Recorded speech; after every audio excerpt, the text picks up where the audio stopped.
Maia also? Okay.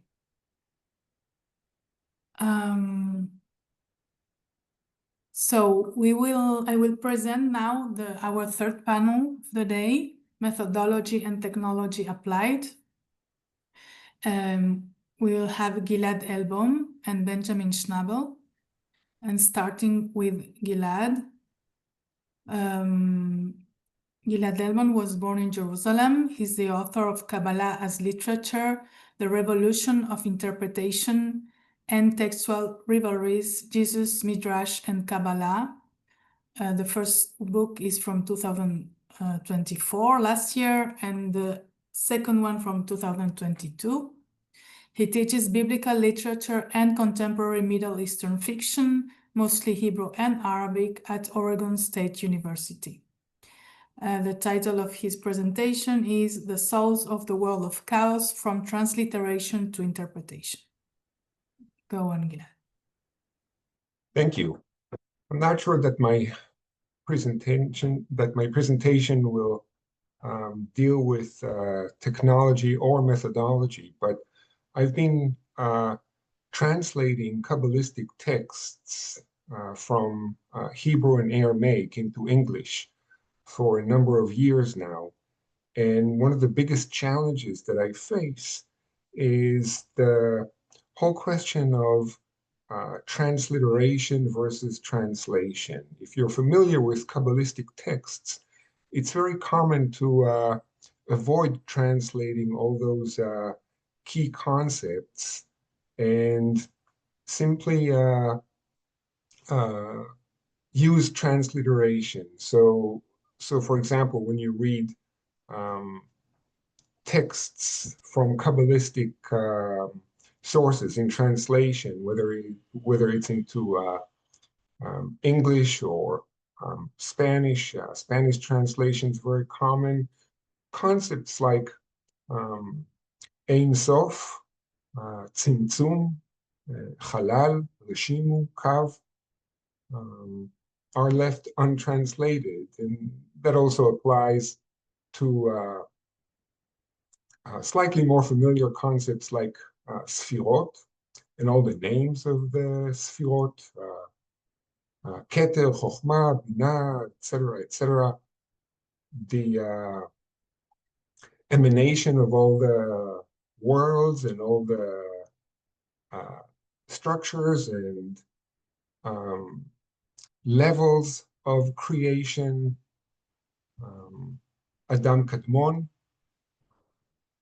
Akudim, Nekudim, Brudim, Atzilut, Yetzirah, or before Yetzirah, Bri'ah, and then Yetzirah, Asiyah, Partzufim. How do you render all these terms in English? And how do you come up with an explanation for these terms without relying on simply assuming that your audiences are familiar with these terms? And here's another challenge. How do you do that without resorting to footnotes and to glossaries? Because in many cases, when you read Kabbalistic texts in translation, at some point you realize that you're actually reading a Hebrew text or an Aramaic text. All the terms are in Hebrew and Aramaic, except they're written in Roman characters. And I've always been frustrated by that. So what I've been trying to do is I've been trying to come up with all kinds of ways to avoid transliteration and instead rely on actual translation, which means, of course, that rather than use one or two words for a single word or two words in Hebrew and Aramaic, you have to rely on extended explanations that then become part of the translation. And I'll give you a few examples in a minute. The other challenge, of course, is how to retain the poetic qualities of Kabbalistic texts, which to me are some of the most beautifully written texts in Hebrew or in Aramaic, very profound and very uplifting, and based on all the poetic devices that we're familiar with. In many cases, they are alliterative, and meter and the um, depth and breadth of the vocabulary, all these things are simply overwhelmingly beautiful when you rely on mixed translation, as I call it, half translation and half transliteration, simply writing down the words in Hebrew in Roman characters. Of course, you lose all that. So um, let me give you an example. Here's my attempt at um, uh, at a summary of Lurianic Kabbalah, 16th century Kabbalistic cosmology. Um, and instead of relying on all those terms that I just mentioned, all those Hebrew and Aramaic terms, Atzilut, Briah, Yetzirah, Arich Anpin, Z'er Anpin, Nukva, Zivug, Mituk, Tikkun, of course. Tikkun is a familiar term, but what about the other terms? Here's my attempt at a brief summary in English of Lurianic Kabbalah. And my question is,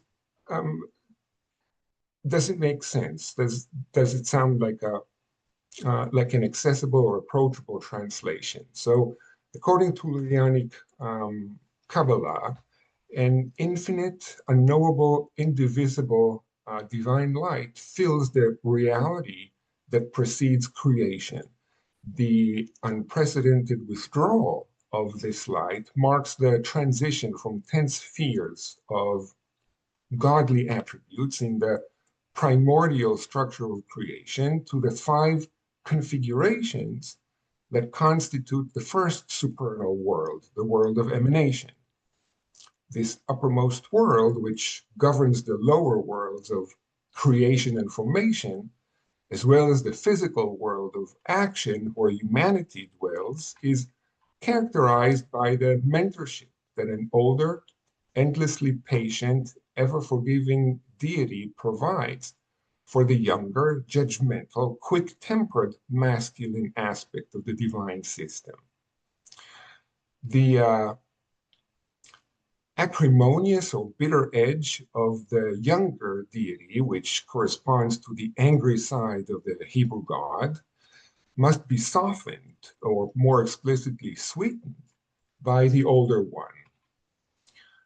The bond between these masculine figures is matched by a collaborative effort between the feminine aspects of the divine system, the sphere of understanding, also known as mother, and the sphere of queenship, also known as the female counterpart of the Hebrew God. And the intimate union of the Hebrew God and his female counterpart sustains the universe and anticipates the repair or rectification of gender inequalities. So basically, that's my summary. And it does contain all the terms that I mentioned above: Ein Sof, Tzimtzum, Sfirot, Adam Kadmon, Atzilut, Bria, Yetzirah, Asiya, Parzufim, the 2 feminine Sfirot, Bina and Malchut, the 2 male Parzufim, Z'er Anpin and Arich Anpin. Nukva is the female counterpart of the Hebrew God, or the younger male configuration, Z'er Anpin. And Zivug, Mituk, and Tikkun are key terms that I attempted to include in my summary. Now, here's how it gets more complicated. I can see that I only have 4 minutes left, so I'll stop very soon and and allow you to ask a few questions, or I'll at some point try to keep asking you a few more questions. But here's where it gets complicated. At some point, this is all based on the Zohar, Tikkunei Zohar, and the Kabbalah of Yitzhak Luria in the 16th century and Chaim Vital. It gets complicated when subsequent expansions of Kabbalistic thought offer additional layers. And when in the beginning of the 18th century, Moshe Chaim Luzzatto, Ramchal, writes his own summary of Lurianic Kabbalah. He adds a few more layers, and of course, in the 20th century, Rabbi Ashlag, for example, complicates these texts in, once again, beautiful and poetic and endlessly challenging ways. Also in the 20th century, and that's where the title of my presentation is taken from, Rabbi Kook writes about the souls of chaos, a term taken from Lurianic Kabbalah that describes the whole idea of the breaking of the vessels, Shvirat HaKelim, in the world of Nekudim, the world that precedes the world of emanation, the world of Atzilut. The holy divine sparks fall down to the lower worlds, and then they are at some point collected and brought back up and repaired. What he claims is that the secular kibbutzniks and writers of early modern Israel, the early 20th century, are the souls of chaos. They are actually from a very lofty place. They originate in a very lofty place, and they are much holier, in fact, than all those souls of good, law-abiding citizens, law-abiding, in other words, people who still adhere to the halakha and are not secular and are not modern. A very controversial claim, of course, a very political claim. More specifically, he refers to Brenner, Yosef Chaim Brenner, the famous modern Hebrew writer. Once again, how do you offer a translation of a short article? For example, the title of the article by Rabbi Kook is The Souls of the World of Chaos. How do you translate it while maintaining its poetic integrity, but also acknowledging all the various layers that are embedded in it? The original late medieval Kabbalistic terms, the cosmology, the very unique cosmology or cosmogony of Isaac Luria, the subsequent additions and expansions and interpretations of, let's say, Ramchal in the early 1700s, and the political and literary reality of 20th century modern day Israel. So let me stop here and tell me if you have comments or remarks or suggestions or corrections. Thank you, Gilad. We will present first Benjamin Schnabel, and then we will open for questions. Sounds good. Thank you. So Benjamin Schnabel is a researcher in digital humanities and Jewish studies with a background in Protestant theology and Judaic studies. He works at the intersection of applied IA, historical text analysis, and Jewish cultural heritage. His current projects focus on multilingual natural language processing, including Hebrew and German Fraktur, semantic web technologies, and the development of knowledge graphs for Judaica collections. He has collaborated with libraries and research institutions such as the University Library J.C. Senckenberg and the German National Library. His academic interests include rabbinic literature, Neo-Orthodoxy, Jewish-Christian relations, and digital methods in humanities research. Jan Schnabel has published on metadata modeling, RDF star, and digital infrastructures for Jewish studies. He is also involved in community engagement and serves as a lecturer in biblical studies and coding. The title of his presentation today is Translation and Translation Methods in German Neo-Orthodoxy, a Digital Humanities Perspective. Please, Benjamin. Yes, thank you very much for the introduction. I want to show you in a minute what it's all about. But first, do you see the slides? Yes. Can you see it? Yes. Great. So here we are. As Cynthia already said, I want to talk about translation methods in German Neo-Orthodoxy from a digital humanities perspective. And that's my outline. I want to talk a little bit about my research question and the historical context. You will understand a little bit more about Neo-Orthodoxy and the translation practices in mostly journals. And then I have my digital humanities approach. Basically, that's the workflow, and then the conclusion. So I'm working for the Technical University of Applied Sciences in Mannheim, but we have a research project together with the Goethe University and especially with the University Library. And there is the special information service, Jewish Studies. And we have an online platform. It's called Judaica Link. And there's another platform which is called Compact Memory. And I think a lot of you will be already familiar with Compact Memory. If you're not, you will see it in a minute what it's all about.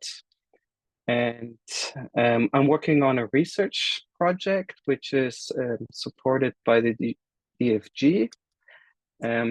So I will talk a little bit on parts of my research.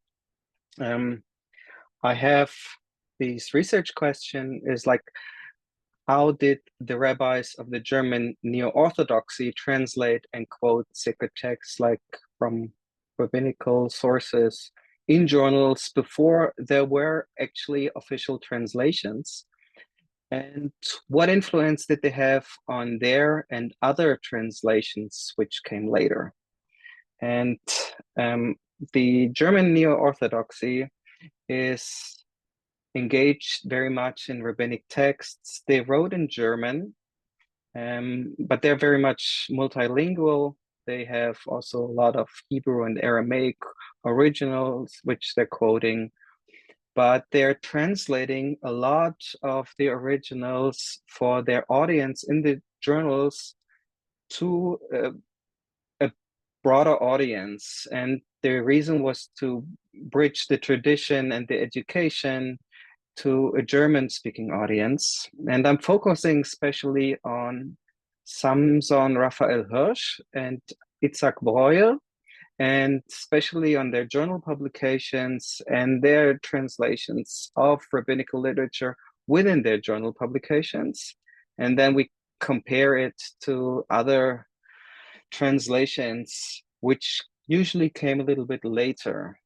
So what's actually Neo-Orthodoxy? That's a religious Jewish movement in the 19th century, especially in Frankfurt, in Germany. And they're advocating for the preservation of traditional halachic Judaism. And they engage in modern society and also in secular knowledge.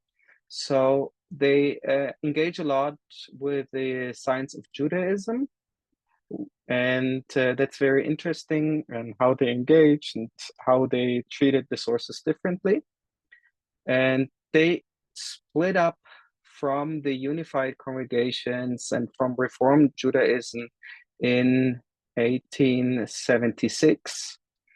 And they're mainly publishing in the 19th and early 20th century until the Shoah. And then, of course, a lot of people migrated to Israel, and the movement has some influences in Israel and also in America, but it's not very strong. They emphasize modern rabbinic leadership. They use journals and pamphlets and translation to reach their audience. And as I said, they engage with the science of Judaism, the Wissenschaft des Judentums. And we have three major figures: that's Samson Raphael Hirsch and Itzhak Breuer, and also Ezrael Hildesheimer. And they are very influential in Germany and Israel, America, and beyond, especially because of their distinct literary and translation culture and their Orthodox Jewish education. I think you're familiar with the term Torah im Derech Eretz. This is very much important in the Neo-Orthodoxy. But actually, when they started to publish in these journals, there weren't actually translations of the Bible, the Mishnah, and the Talmud around. So they actually did their own translations. And the Neo-Orthodox journals, they served as platforms for public learning and informational translation. And they did a lot on halachic discourse and biblical commentary. So yes, they engage a lot with biblical texts, and this is why I focused on the Neo-Orthodox corpus. We have all kinds of Jewish sources from Germany until the 20th century in our system, but this is the most interesting because they do a lot of translation and a lot of quoting from the Tanakh or from the Talmud and the other rabbinical sources. So I thought if I take this corpus as an approach, I will have the most promising results. And their audience, however, was well educated, and they often memorized the source texts by heart. They even had a school in Frankfurt am Main, which you can see on the right side. And the main figures are Samson ben Raphael Hirsch, who was born in Hamburg and moved to Frankfurt am Main, and actually his grandson, Isaac Breuer or Itzhak Breuer, who was born in Austria, Hungary, and then moved to Jerusalem. But he also lived in Frankfurt. And they published in a broad spectrum of journals, which we collected. The main ones are the Israelit, Yeshurun, Divrei Emet, Nachalat Tzvi, Treuer Zionswächter und Allgemeine Zeitung des Judentums. And the function of these publications was actually to provide a translation and a commentary of various rabbinic texts as a defense against the Reform Judaism or for education and community building. And they have left quite a very big legacy on the religious discourse and advocated for Neo-Orthodoxy in Germany in the 19th century. Now, after they did a lot, or during they did a lot of publications in these journals, they started, Hirsch and Breuer started to write translations, especially Hirsch. He translated the Torah, he translated the Psalms, and he wrote a Siddur, which is partly German and partly Hebrew. And in comparison to that, I took the Zunz Rabbiner Bible, which is very much philological precise. There is the Mishnah translation by Hoffmann, which is alongside the Wissenschaft of the Judentums, and the Talmud by Lazarus Goldschmidt, and the Tanakh from Buber and Rosenzweig, which came actually later. And the question was, how much are they influenced Sons, and do they experience any influence on the Mishnah by Hoffman and Goldschmidt? And I wanted to use computational methods to generate a response and an output. And here you have a time view where you can see these translations when they have been done and the publication of the journals, which is basically parallel. And I want to talk now about the translational practices. Actually, they were rabbis and they were really well versed in the original texts, but they also were publishing in a very good German style. They usually translated and paraphrased ad hoc. Sometimes they don't even quote. So they're just referencing, and that's very tricky to figure out when they're referencing to which verses and to which sources they're quoting. Their translation, their strategies are sometimes literal, they're explanatory, they're very selective, and sometimes they write even in Hebrew and or biblical Aramaic or Aramaic from the Midrash, and their styles, they varied quite a lot, and it's really very much targeted on their audience. It really depends on the audience of the journals. And I actually have a digital humanities approach. So we have in Frankfurt, in the archive, all these original texts of these published journals. They're digitized and they're OCR'd. And we used methods to OCR them, and then they're written in Fraktur, which is like this old German font. And we did a little bit of OCR correction and helped to improve this text. It was transferred from PDF basically to text files. And then I used text reuse detection and citation and translation mapping with a large language model. And I tried to figure out what are the German and Hebrew passages. My goal was to get all these passages back and then compare it to the other translations I mentioned before, which you can get online. And I used an API from Safaria, basically, to figure out how much they differ from the translation and if there were any influences. Now, this collection is called Compact Memory, and it contains more than 300, now it's even more, Jewish newspapers till 1932 and even later. And we're adding slightly new stuff. And this is how it actually looks in the archive. And this is what I've been doing. I'm extracting references, comparing it to the Goldschmidt Talmud and the Talmud in Safaria and other commentaries, even in the Mishnah translation. This is an example for the Wissenschaft des Judentums from another presentation, but basically it works the same.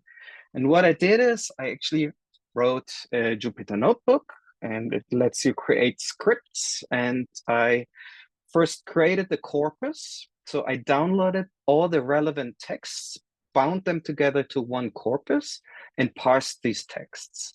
Now, if I want to upload it to a large language model, I need to split it into smaller chunks and make a segmentation. Then I can do natural language processing on it to basically figure out what is a sentence and what is a quote and what is not. And then I did a quote extraction with a large language model to detect the quotes. And then I tried to look up the quoted sources from other German translations, basically through Safaria. I had figured out that works really good because they have an API. And then I tried to categorize it and check if it's a literal translation, a reference or paraphrase or whatever. And actually what I did is I built a pipeline and then I extracted these chunks and I got the results back. It didn't work so well. Some things work well, some things not. Basically, this is a JSON file where I get the information back. And this is the German code. It's actually not a German code. It's the original Aramaic. And this is all taken from Yeshurun. I took some examples from the Tanakh, which is done, it's written from Samson Raphael Hirsch. And he translates very literally, but in a very good literal style. And it's, when I compare it to the other translations, which you can find here, like Zunz, Rosenzweig, Buber, or even Martin Luther, that's also what Safaria gives you. It's really different. And some references are more similar, and some are even just paraphrases or just references like here.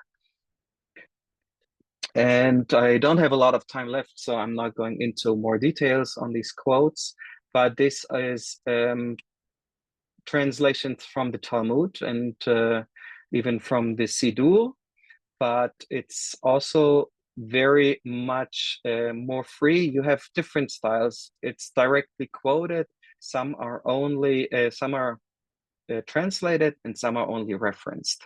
Sometimes I hardly recognize the reference. And now I want to come to my conclusion. The translation is very dynamic and context-driven in the journals, and it's blurring the lines between translation commentary and even pedagogy. And the translations are very fluent.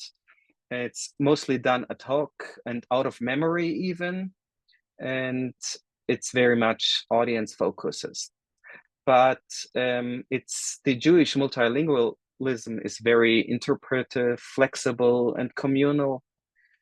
And now on the digital humanities approach, the pros are actually you can process a large chunk and a large corpus of data, which I've done in the previous academic work I've done. I've done it all manually, and it takes a lot of time. So this is very much faster. But you can also reveal hidden patterns, maybe things you don't see at first, and it helps you really to create a list of data you can then manually check. That's the best approach.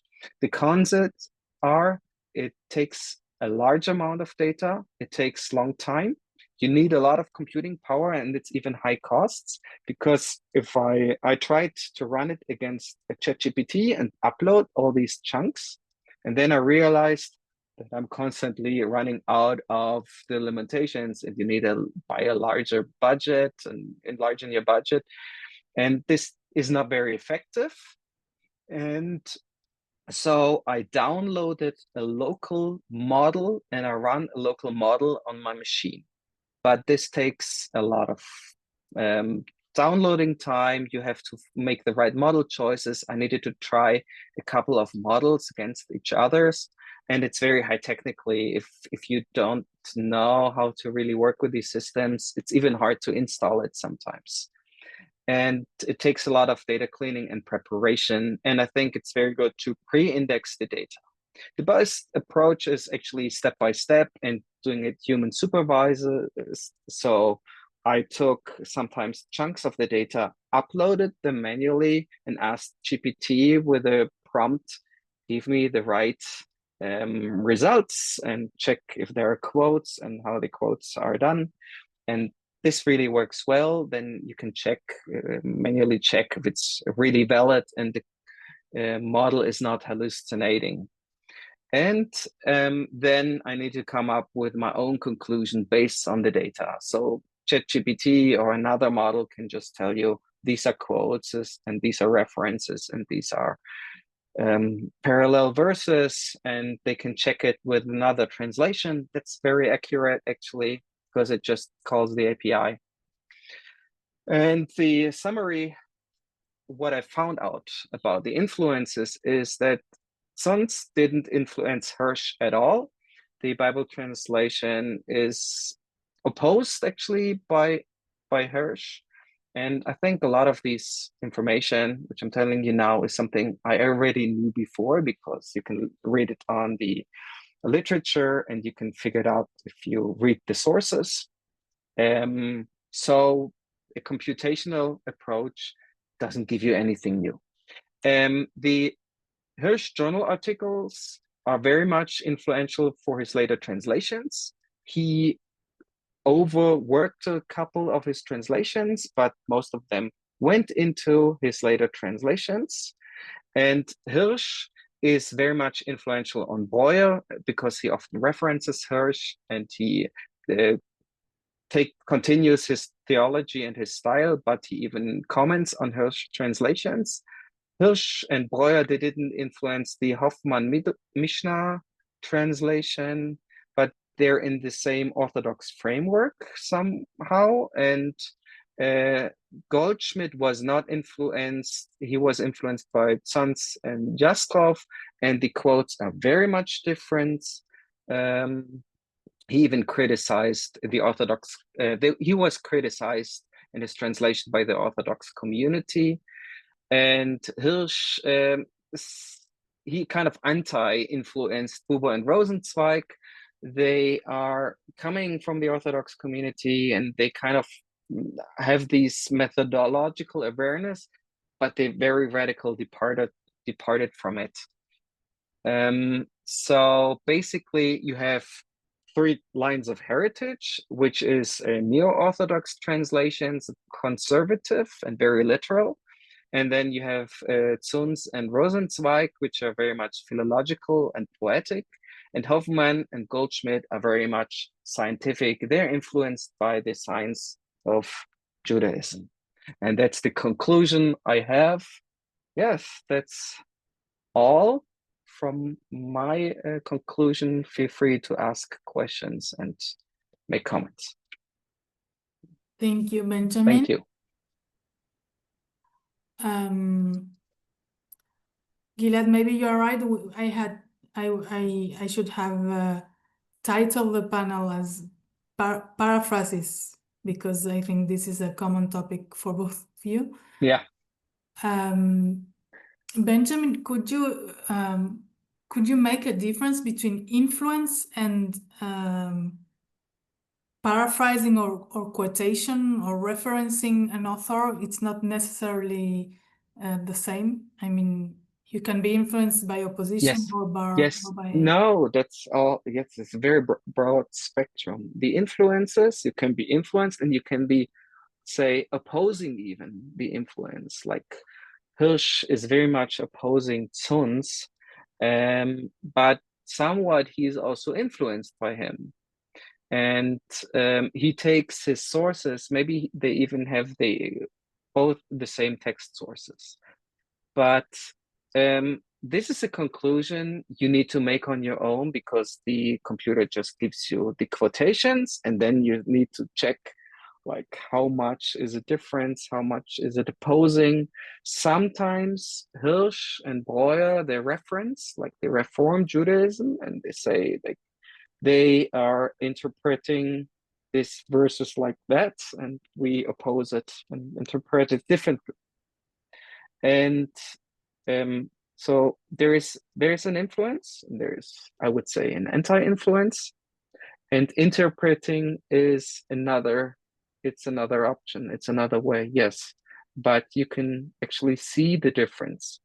What I also did, because I'm already familiar with the text, is I added to the output the preceding text and the text after, so you can get kind of the context. And in the context, you can feel the nuances, if they are even references to a theological enemy, and they're opposing it, or if not. Yes. So I'm trying to understand how the machine works. They actually are discovering uncovered quotations, if you wish.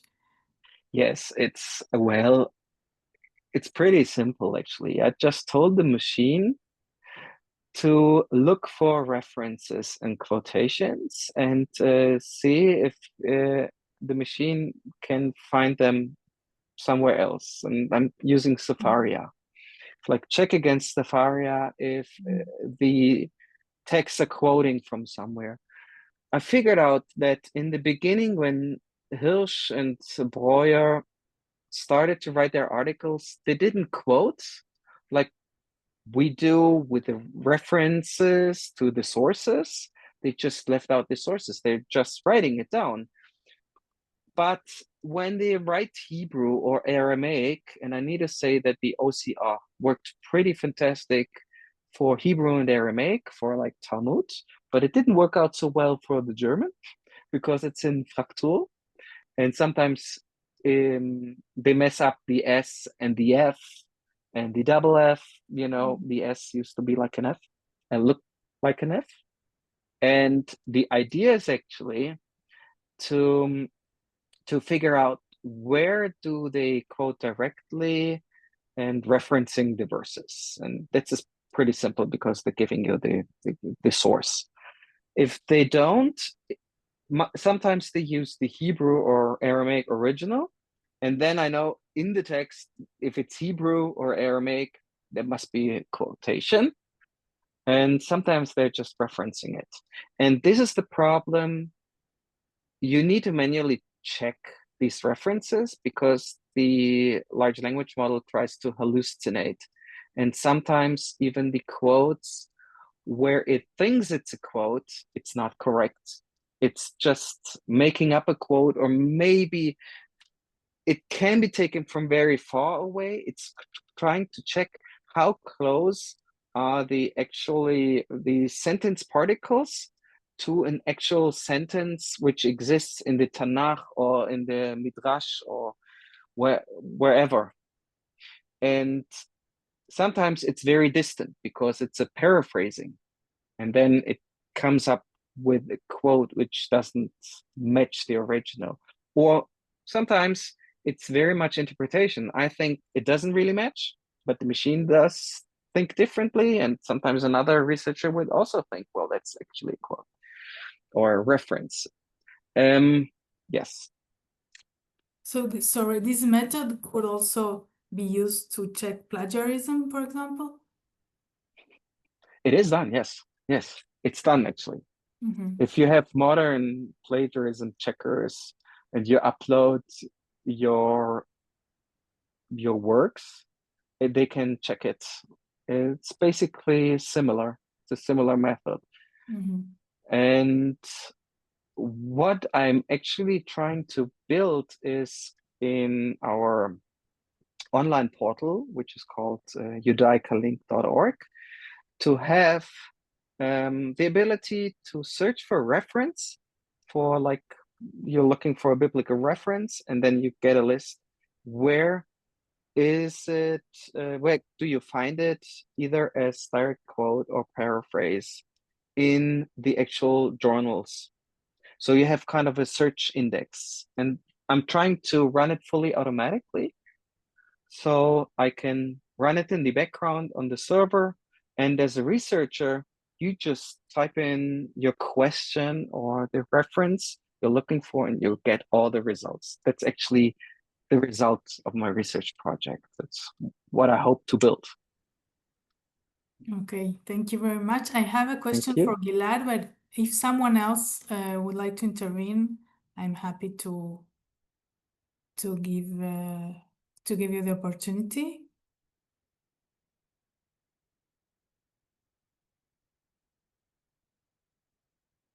Okay, so I will ask Gilad my question.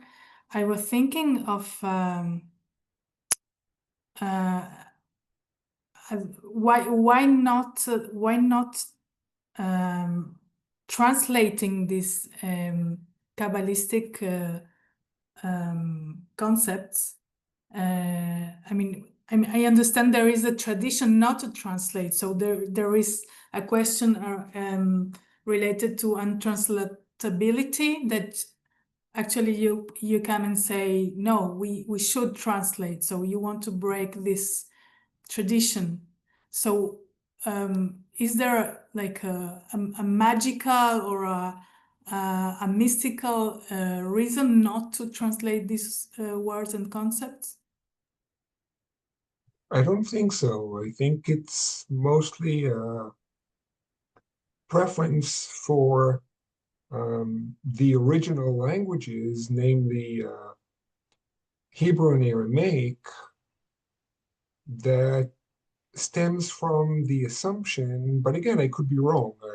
I think that your idea is just as valid and maybe even more so. Maybe there is an aura of mystical reverence that's attached to these terms, and that dictates the kind of approach that refrains from translating them into so-called foreign languages, because they might lose some of their magic and power, all those terms, if you translate them into languages that are traditionally considered non-Jewish, so to speak. So you might be absolutely right, but my assumption is that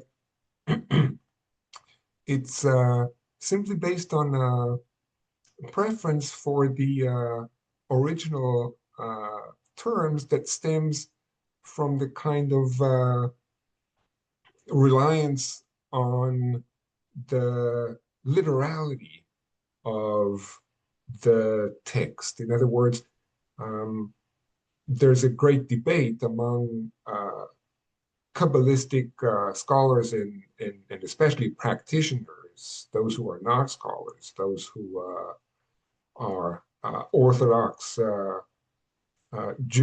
Orthodox Jews who simply read the Kabbalah and attempt to live their lives by the Kabbalah. There's a great debate among them whether the texts that describe the structure of the world, the creation of the world, the divinity itself should be taken literally or metaphorically. I think that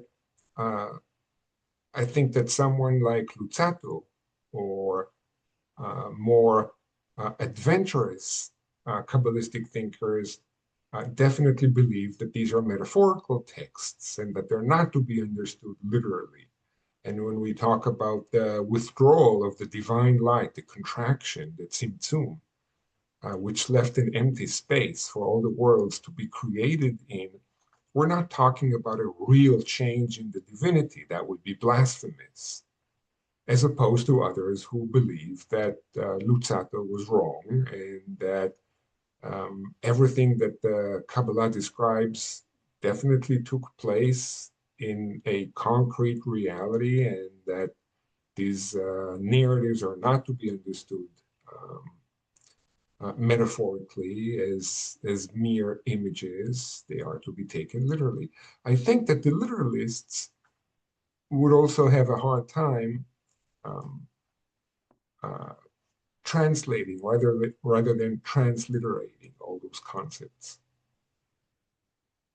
Okay, just as a clarification, I was asking you, I wasn't expressing my point of view. I just wanted to understand why there's a long tradition of not translating these concepts, starting from even from the word Kabbalah, which we use and we do not translate. Exactly. I think that again, I think that your point is very valid, and it might actually be a better explanation than mine. But it is, but you're right. It's a key question. Why is it that in this particular field, so many of the basic concepts are left untranslated? Another interesting question that we could look into is, are there other fields of inquiry or thought or disciplines where there is a strong preference for leaving all those key terms untouched, so to speak? In any case, the effects, I think there is like a socio-cultural effect on not translating these terms. I'm thinking mostly in Argentinian Jewry, when they speak Kabbalistically in Spanish, they start to conjugate verbs coming from the Kabbalah, or for example, they use the adjective sephirotico, relating to Sephirot, and never translating, but it becomes part of the language.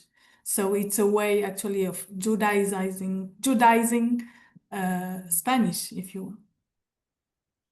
Right, right. What if you're not a native speaker of Hebrew, or what if you're not familiar with any of these Aramaic terms? Can you understand the conjugations of the Hebrew verbs into Spanish, or can you understand the text in English that's cluttered, so to speak, with all those Hebrew and Aramaic terms that are hard to understand even for native speakers of Hebrew? Sarah Grabiner says, this is a key aspect of my research on prayer book translation. The use of transliteration, acts of non-translation within Siddur English. It's a facet of Jewish English. She will talk about this, I think, tomorrow. But Sarah, if you want to add something, you are invited to open your micro. Hi, yes, I guess it's just this question of what is the language of actual translation? I guess that's the question that I'm asking. And when we assume that the language of translation is the standard vernacular, so for example, when you said it's kind of cluttering English with these loan words, I guess my approach is to look at it a different way and to actually interrogate what is the language of translation. Perhaps this isn't such a simple bilingual environment, and in fact, it's a much more multilingual environment. So to see the English actually as a lect of Jewish English, of translational Jewish English. And I'm studying prayer book translation, but it sounds like the same is true, of course, of other sacred texts. There's a really interesting mid-century American conservative rabbi, Max Kadushin, who writes about the idea of that Judaism is built of value concepts. And so he says kind of like the idea of Torah, the idea of mitzvah, and I'm sure the same would be true of all of the Sfirot, that these are concepts that that define Jewish thought, and therefore can really not easily be translated, and that we must appreciate them as the kind of entire value concept they represent. So yeah, anyway, I think it's a really interesting, a really fruitful area for kind of cross-disciplinary conversation. Yeah.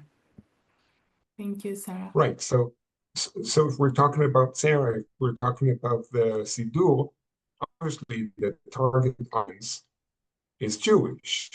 What if we're talking about audiences who are not Jewish, audiences who don't know a word of Hebrew, let alone Aramaic? Mm-hmm.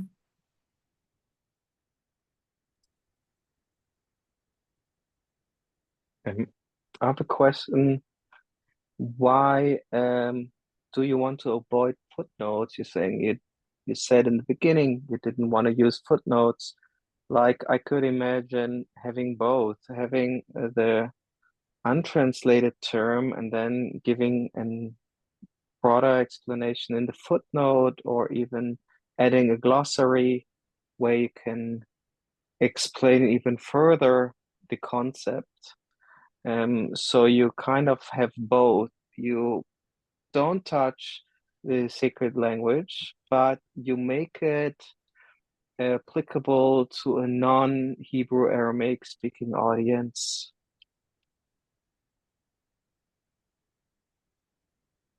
So I could try to answer the question. I can also see that Ignacio has his hand up. Thank you very much. I wanted to make a comment about what you were talking about. Why not translating Kabbalah terms? And I was thinking about the relationship between Christians and Sephardim in Iberia prior to the expulsion. Hebrew was for Christians a kind of mysterious, magical, arcanic language. So they would use Hebrew terms in magic, and as it was a mysterious, a way to hide was a mystery. So I guess in Kabbalah and in these magical practices and knowledge were very, very aching or very close to Kabbalah. No? I was thinking about Grimorios and Clavicula Salomonis and all those nigromantic treatises which would use Hebrew or fake Hebrew to mediate this kind of experience. So I guess it is important to Kabbalah to hide the mystery behind words. So it's better Hebrew than a translation. I don't know if I explained it myself well. Right, right. So let me respond to both questions. The question that Sarah raises is extremely important. What is the target language? Am I translating Kabbalistic texts